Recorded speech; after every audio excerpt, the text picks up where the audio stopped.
আজ আমরা যারা এখানে উপস্থিত, আমরা সবাই একরকম নয়।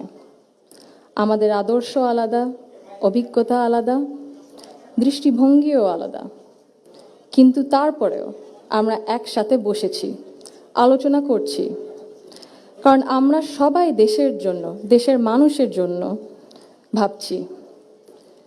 আর এই ভিন্নতা নিয়ে একসাথে কথা বলছি, একের পর এক শুনছি।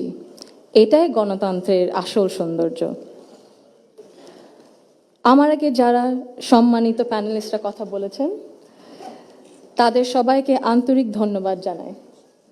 আপনারা অনেক কিছু বলেছেন, হয়তো বা আমিও বলে ফেলবো। সো আমাদের একটা মাইন্ডসেটে আই থিঙ্ক সিমিলারিটি আছে। আমার খুব ভালো লেগেছে শুনে। আমি আজ এখানে দাঁড়িয়েছি ভিন্ন এক অনুভূতি ও আবেগ নিয়ে। বাংলাদেশের এই পলিসি লেভেলটায় আমার প্রথম বক্তব্য এটা। আমি এমন কেউ নয় যার কাছে সব প্রশ্নের উত্তর আছে বা সব সমস্যার সমাধান জানা আছে।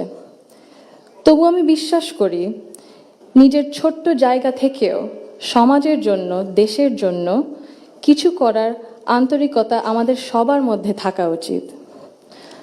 আজ আমি এসেছি শুধু শুনতে, শিখতে এবং একসাথে কাজ করার মনোভাব নিয়ে এগিয়ে যেতে।